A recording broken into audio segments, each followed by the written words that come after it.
Ever felt guilty for comparing yourself to someone else? Or been told by someone you shouldn't do that? Well, stick around because today we're diving into the upside of social comparison. I'm Chelsy Castro, lawyer turned psychotherapist. Welcome back to my channel where we use science to help you live, work, and feel better. Let's dive right in.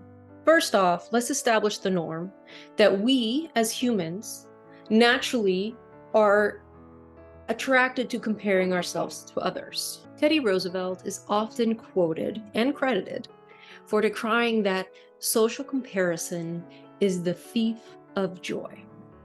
And a quick internet search and mainstream psychology will probably lead you to the same conclusion. We are often advised not to compare ourselves to others, but there is an inherent flaw in this. On the first count, we as humans are naturally attracted to comparing ourselves to others. It is part of our social structure. It is something that is present through time, through history, and across cultures. Now, I'm not suggesting that every single human in history wanted to compare themselves to others. What I'm suggesting, and what the science holds up as true, is that it is a natural tendency that we have. Second count is that, well, the studies tell us that it's not necessarily a bad thing, or else, on a different note, it's actually can be done in a healthy way. So what does that mean for us? For us as high-achieving professionals, maybe we have always felt we needed to compare ourselves to others. And the weight and meaning that it carries for us can carry a lot of pain or a lot of helpful outlook. So how do we do this in a helpful, healthy way, as opposed to the painful, unhealthy way? Number one, focus on your similarities. So research has told us that when an individual compares him or herself or themselves to another, they often do so in contrast. They're looking for the differences. They're looking for how that other individual is better than they are in whatever metric they're using. Science tells us that it's healthier to find the similarities.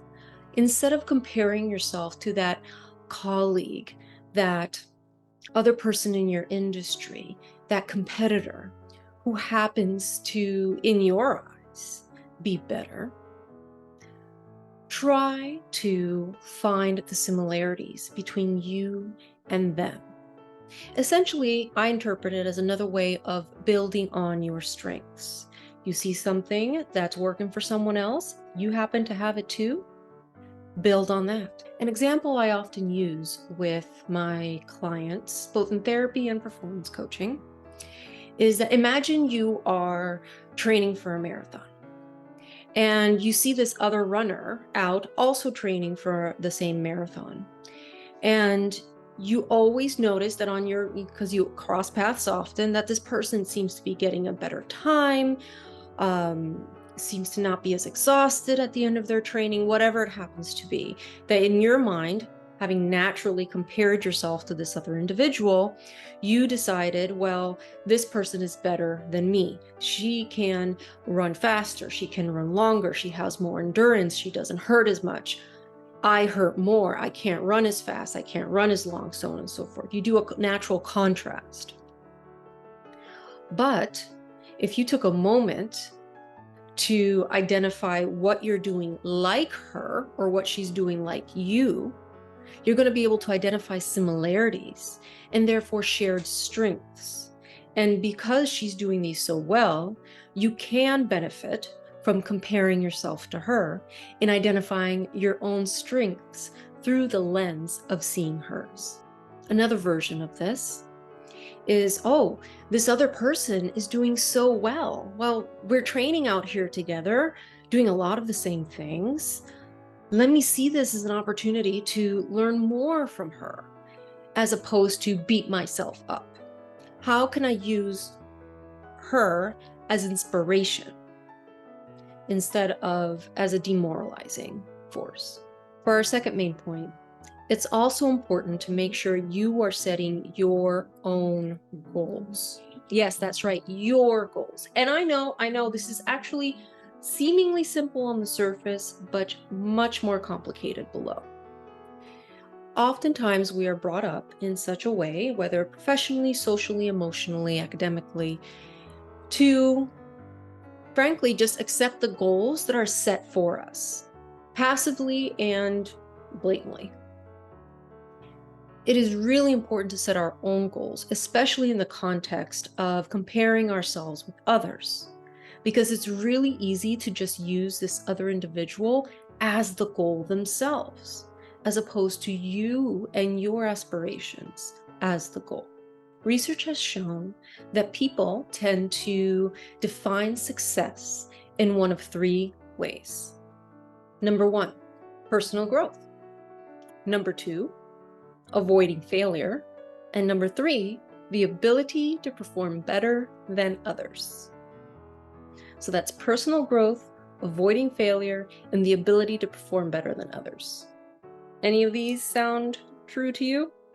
A study published in the Journal of Applied Psychology found that others' accomplishments decreased an individual's feelings of self-efficacy and success in those that held the belief that success is measured by being better than others.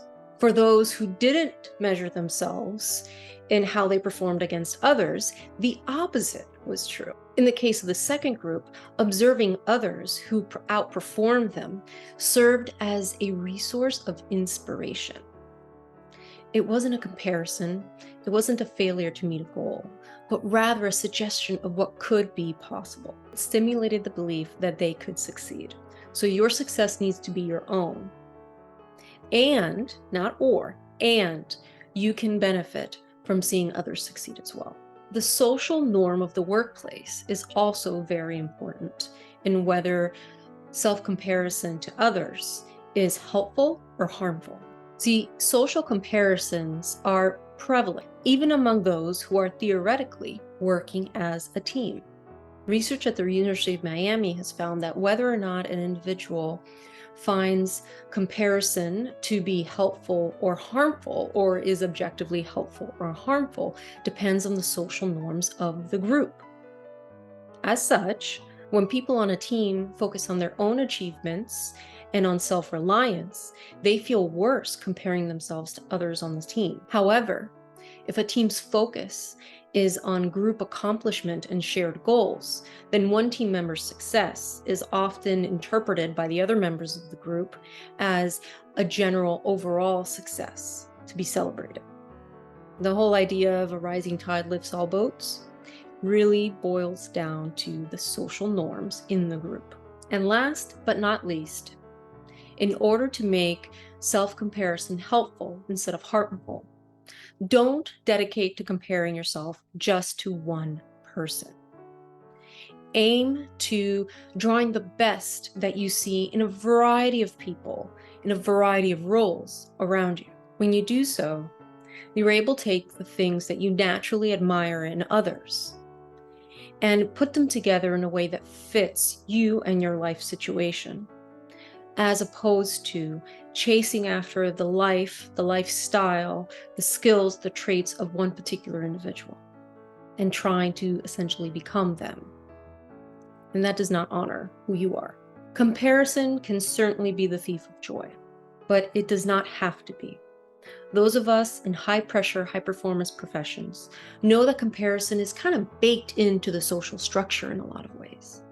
So we need to intentionally observe both within ourselves and in our communities how self-comparison is either serving or hurting you, so that you can choose the serving approach as often as possible, because you are surrounded by amazing, successful, high-performing individuals.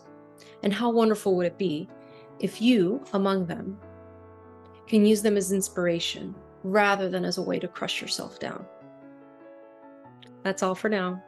Until next time. Bye.